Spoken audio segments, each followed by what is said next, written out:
제3장.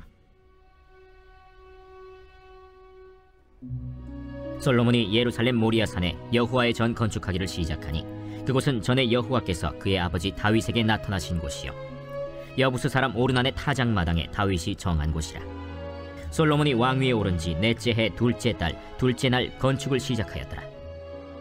솔로몬이 하나님의 전을 위하여 놓은 지대는 이러하니 옛날에 쓰던 자로 길이가 60규빗이요 너비가 20규빗이며 그 성전 앞에 있는 낭실의 길이가 성전의 너비와 같이 20규빗이요 높이가 120규빗이니 안에는 순금으로 입혔으며 그 대전 천장은 잣나무로 만들고 또 순금으로 입히고 그 위에 종려나무와 사슬 형상을 새겼고 또 보석으로 성전을 꾸며 화려하게 하였으니 그 금은 바르와임 금이며 또 금으로 성전과 그 들보와 문지방과 벽과 문짝에 입히고 벽에 그룹들을 아로 새겼더라.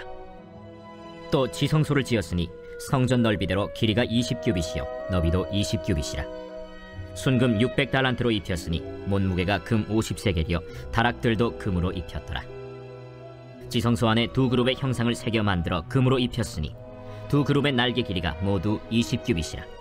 왼쪽 그룹의 한 날개는 5규빗이니 성전 벽에 닿았고 그 다른 날개도 5규빗이니 오른쪽 그룹의 날개에 닿았으며 오른쪽 그룹의 한 날개도 5규빗이니 성전 벽에 닿았고 그 다른 날개도 5규빗이니 왼쪽 그룹의 날개에 닿았으며 이 두 그룹이 편 날개가 모두 20규빗이라. 그 얼굴을 내전으로 향하여 서 있으며 청색, 자색, 홍색 실과 고운 배로 휘장문을 짓고 그 위에 그룹의 형상을 수놓았더라. 성전 앞에 기둥 둘을 만들었으니 높이가 35규빗이요 각 기둥 꼭대기의 머리가 5규빗이라. 성소같이 사슬을 만들어 그 기둥 머리에 두르고 석류 100개를 만들어 사슬에 달았으며 그 두 기둥을 성전 앞에 세웠으니 왼쪽에 하나요 오른쪽에 하나라. 오른쪽 것은 야긴이라 부르고 왼쪽 것은 보아스라 불렀더라. 아멘, 아멘. 오늘도 이 자리에 나오신 우리 성도님들을 주님의 이름으로 축복합니다. 주님의 은혜가 오늘도 충만하시기를 간절히 원합니다. 성전 건축은 솔로몬 왕의 최고의 업적이라고도 할 수가 있습니다. 어제 2장 말씀에서는 성전 건축을 준비하는 것을 보았고요. 오늘 3장 말씀에서는 또 그리고 7장까지는 성전 건축의 과정을 이제 자세하게 이야기해 줍니다. 먼저 1절과 2절은 성전 건축의 장소 그리고 시기를 말해주고 있습니다. 성전 건축을 시작한 시기는 솔로몬이 왕위에 오른 지 4번째 해, 2번째 달, 2번째 날이라고 이야기합니다. 솔로몬이 왕위에 오른 때는 대략 기원전 970년경으로 생각하고 있습니다. 그래서 성전이 건축된 시기는 기원전 966년경 2월 2일입니다. 이스라엘은 음력을 사용했기 때문에 양력으로는 4월에서 5월 정도라고 보면 되겠지요. 솔로몬이 왕위에 올라 4년 동안 준비를 해서 4년째 되는 해 봄에 성전 건축을 시작한 것입니다. 성전을 건축한 장소는 그럼 어디일까요? 예루살렘의 모리아산, 모리아산이었습니다. 우리가 잘 아는 것처럼 아브라함이 이삭을 하나님께 번제로 드리고자 했던 곳이지요. 아브라함이 이삭을 바침으로 하나님 앞에 믿음을 인정받은 곳입니다. 하나님은 그곳에서 이스라엘 백성의 제사를 받으시고 그들의 믿음을 보시고자 한 것입니다. 또한 그곳은 우리가 아는 것처럼 오르난의 타작마당이라고도 하는 장소입니다. 이는 다윗이 인구조사를 실시했죠. 그로 인해서 하나님께서 벌을 주시고 결국에는 이스라엘에 전염병이 돌게 되어서 7만 명이 죽임을 당하게 됩니다. 그래서 그곳에 제단을 쌓았던 곳입니다. 본래 이곳은 오르난이라는 사람의 타작마당이었는데 다윗은 그에게 600세겔, 금 600세겔을 주고 이 땅을 사게 되었지요. 이 금 600세겔은 오늘날 우리 시세로 하면 약 36억 정도가 된다고 합니다. 그곳에 제단을 쌓고 번제를 드리게 됩니다. 그래서 하나님이 내리신 재앙이 그치게 되는 것을 알고 있죠. 솔로몬은 이제 이곳에서 성전을 짓고 하나님 앞에 희생 제사를 드리고 속죄함을 얻고자 한 것입니다. 계속해서 3절은 성전을 세울 지대에 대해서 지대를 이야기합니다. 이 지대는 성전을 짓기 위해서 기초를 쌓는 것을 이야기하죠. 이는 지반이 내려앉는 것을 방지하기 위해서 돌로 쌓았습니다. 오늘날 예루살렘에 가면 성전은 없지요. 대신 그 자리에 이슬람의 황금돔이 자리를 잡고 있습니다. 그리고 그 성전에 남은 유일한 흔적은 흔히 통곡의 벽이라고 이야기하는 그 서쪽 벽이 남겨져 있지요. 이 서쪽 벽이 바로 성전의 지대를 세운 벽이었습니다. 이 성전 지대는 옛날에 쓰던 자로는 길이 60규빗 그리고 너비 20규빗이라고 합니다. 이 규빗은 고대의 이스라엘 그 사람들이 사용한 자의 길이입니다. 처음에는 어른 팔꿈치에서 이렇게 손 끝까지의 길이인 45cm에서 46cm 정도를 한 규빗이라고 합니다. 솔로몬이 지은 이 성전은 처음 사용한 이 자를 사용해서 45cm, 46cm 정도의 규빗을 사용했다고 합니다. 나중에는 이제 53cm 정도를 한 규빗이라고 이렇게도 사용했다고 하는데요. 오늘날 길이로 환산하면 대략 가로 30m, 세로 10m에 약간 못 미치는 정도의 길이입니다. 그러니까 굉장히 넓은 큰 그런 장소였겠죠. 4절에 보면 성전 앞에는 낭실이 있었다고 합니다. 이 낭실은 오늘날 이야기하면 현관이라고 할 수 있습니다. 현관. 그 안은 순금으로 입혀져 있었습니다. 이 낭실의 높이는 120규빗이라고 성경에서는 이야기하는데요. NIV 성경으로 또 이렇게 찾아보면 20규빗이라고도 합니다. 뭐가 이게 정확히 맞는지는 저도 잘은 모르겠지만 120규빗이라고도 하고 20규빗이라고도 합니다. 근데 제가 볼 때는 20규빗이 맞지 않나라는 그런 생각을 해보게 됩니다. 이 현관이 120규빗이면 뭔가 성전의 크기와는 좀 잘 맞지 않는 것 같은 그런 생각이 듭니다. 20규빗 정도로 생각됩니다. 계속해서 성전 본체에 관해서 말씀을 하면 성전은 성소와 지성소로 나뉘는데 5절에서 7절은 성소에 관해서 말해줍니다. 대전이라고 하는데요, 이는 성소를 이야기합니다. 성소 안쪽은 모두 금으로 입히고 또 여러 보석으로 장식을 했습니다. 천장에는 종려나무 그리고 사슴의 모양을 새겨 놓았고 벽에는 그룹들을 새겨 놓았습니다. 성전을 입힌 금은 바르와임 금이라고 합니다. 바르와임에서 난 금이라는 말인데요, 오늘날로 이야기하면 아프리카 예멘의 지역에 나는 금이라고 해서 불그스레한 광택을 이렇게 내는 그런 금이라고 합니다. 8절은 하나님의 법궤를 모셔둔 지성소에 관해서 이야기하고 있습니다. 지성소는 가로 세로가 모두 20규빗입니다. 그러니까 대략 가로 세로 10m의 정사각형 모양의 방이었다는 것입니다. 그리고 역시 순금을 모두 입혔습니다. 9절에도 보면 지성소의 장식들을 고정하기 위한 못은 금 50세겔임을 말해주고 있습니다. 그러니까 단단한 못에 금을 입혀서 사용했음을 이야기하고 있습니다. 못을 아예 금으로 만들면 금은 이렇게 치면은 찌그러질 수 있잖아요. 물러서 사용할 수가 없기 때문에 그렇습니다. 또 지성소에는 다락이 있었습니다. 이 지성소 전체에 들어간 금의 무게가 무려 600달란트였습니다. 1달란트는 34kg입니다. 600달란트는 약 20톤 정도의 무게입니다. 오늘날 시세로는 약 5천억 정도가 되는 금액이라고 합니다.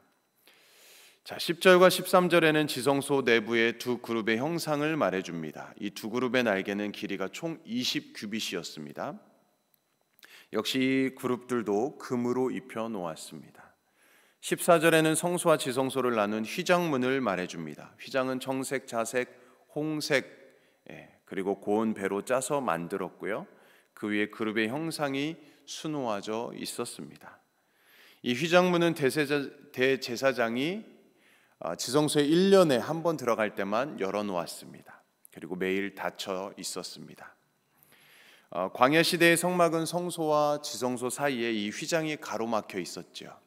그런데 솔로몬 성전에는 성소와 지성소 사이에는 이 벽으로 되어 있었고 그 문이 있었는데 그 문을 휘장으로 가려 놓았다고 합니다. 이처럼 성전은 그 앞에 낭실이 있고 또 성소와 지성소로 되어 있었습니다. 자, 이 모든 것의 가장 큰 특징은 무엇일까요? 모두 순금으로 입혀져 있다라는 것입니다. 이 순금이 무엇을 상징합니까? 하나님의 영광을 상징하는 것입니다. 그리고 변치 않는, 변질되지 않는 그런 것을 상징하는 것이죠. 하나님의 영광. 그리고 성소 내부에는 보석으로 장식되어져 있었고 종려나무와 사슬과 그룹 형상들이 새겨져 있었습니다.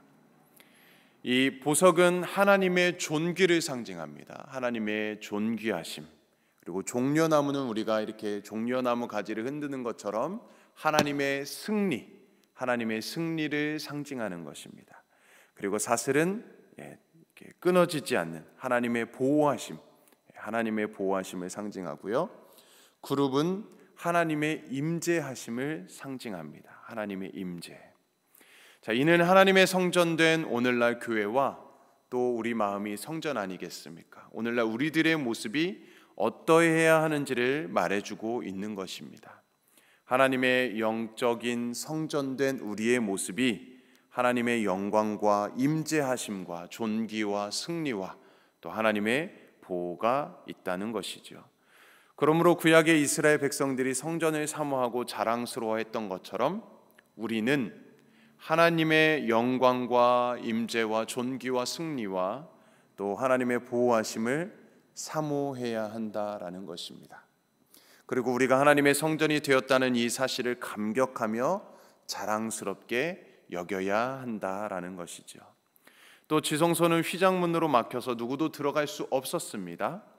오직 1년에 한 번 대제사장이 대속죄제일에 대제사장이 들어가서 속죄의 피를 뿌림으로써 이스라엘의 백성의 죄가 사해졌습니다. 하지만 그것은 임시적입니다. 그리고 부분적이었습니다. 불완전한 속죄였습니다. 그런데 우리 예수님께서 십자가 대속을 이룰 때에 성소와 지성소의 휘장이 찢어졌습니다. 그래서 예수 그리스도의 완전한 속죄로 인해서 이제는 언제든지 누구나 속죄의 자리로 나아갈 수 있음을 말하고 있는 것이죠. 우리는 예수님의 이 보혈로서 그 보혈을 힘입어서 대속의 은혜를 얻게 된 것입니다. 우리가 언제든지 주님 앞에 회개하면 용서함을 받을 수 있는 그 은혜를 힘입어서 하나님 앞에 나아갈 수 있는 것이죠. 이것이야말로 우리가 받은 가장 큰 은혜라고 할 수 있겠습니다. 우리 예수님의 그 은혜가 너무나도 귀하고 놀랍죠. 마지막으로 15절에서 17절은 성전 앞에 두 기둥, 야긴과 보아스에 대해서 이야기합니다. 이 두 기둥은 낭실 앞에 세워진 것으로 그 높이는 35규빗입니다. 35규빗. 열왕기에는 예레미야의 기록에 의하면은 이 기둥의 높이는 또 18규빗이라고도 하였습니다. 상관없죠. 둘 중에 하나이겠지만. 그리고 머리 부분이 5규빗이었습니다. 5규빗. 머리에는 사슬을 만들어서 두르고 그 사슬에 석류 100개를 만들어 달았다고 합니다. 석류는 무엇을 상징합니까? 풍요의 열매를 상징하는 것이죠. 열왕기의 기록에 의하면 이 두 기둥과 장식들은 금을 입히지 않았고 모두 노스로 만들었습니다. 이 두 기둥 가운데 오른쪽의 것을 야긴이라고 했고 왼쪽의 것을 보아스라고 했습니다. 야긴의 뜻은 그가 세우리라 라는 뜻입니다. 보아스는 그에게 능력이 있다라는 뜻을 갖고 있습니다. 이는 솔로몬이 세우긴 했지만, 솔로몬과 많은 사람들이 성전을 건축하긴 했지만 근본적으로 이 성전은 하나님의 능력으로 세워졌다라는 것을 고백하고 있는 것입니다. 그 백성들이 그 성전에 들어갈 때, 나올 때마다 그 기둥을 보게 되잖아요. 그래서 하나님의 능력으로 세우셨다, 이것을 고백하는 것입니다. 우리가 성전에 들어올 때마다 하나님의 능력으로 세워졌음을, 또 우리 자신이 하나님의 능력으로 이 하나님의 성전 되었음을 고백하는 것이죠. 자, 그렇습니다. 오늘 우리가 하나님의 백성으로 부름을 받았고 함께 교회가 되었고 또한 우리 몸이 하나님의 성전이 되었다는 이 사실을 우리는 기억하시기를 바랍니다. 이는 하나님의 능력으로 세워진 것임을 기억하시기 바랍니다. 여러분들은 하나님의 능력으로 하나님의 은혜로 세워진 것입니다. 무엇보다 예수 그리스도의 보혈의 은총 가운데에 우리가 이루어진 것임을 기억해야 할 것입니다. 그래서 오늘도 우리가 살아갈 때에 이제 하나님의 영광 안에서 또 하나님의 임재 안에서 또 존귀하심, 승리하심, 또 보호하심 가운데 우리가 살게 되었음을 기억해야 합니다. 그러므로 우리가 이 은혜를 기억하며 오늘도 주님과 동행하시고 또 성령님의 충만한 임재를 누리시며 참 성전으로, 거룩한 성전으로 세워져가는 저와 여러분들이 되시기를 주님의 이름으로 간절히 축복합니다. 아멘. 함께 기도합니다. 하나님 아버지, 하나님의 성전이 건축되어져 가는 과정을 보면서 모든 것에 하나님의 뜻과 의미와 섭리가 있는 것을 보게 됩니다. 우리 교회와 우리 성도님들이 모든 하나님의 성전들이 아름답게 세워져 갈 수 있도록 인도하여 주시고 함께하여 주시옵소서. 하나님께 영광스럽게 살아가게 하여 주시고 하나님의 임재의 장소로서 하나님의 존귀하심을 바라보게 하여 주시고 하나님 안에 승리함으로 하나님의 보호하심을 따라 살아가게 하여 주시옵소서. 주님 안에만 참 자유와 은혜를 누리는 줄로 믿습니다. 오늘도 주님과 행복한 동행하는 삶을 살아가게 하여 주시옵시고 예수 그리스도의 그 보혈의 십자가 은혜를 기억하게 하여 주시옵시고 오직 하나님이 기뻐하시는 성전으로 믿음의 반석 위에 세워져 갈 수 있도록 인도하여 주시옵소서. 감사드립니다. 모든 말씀 예수님의 이름으로 기도합니다. 아멘.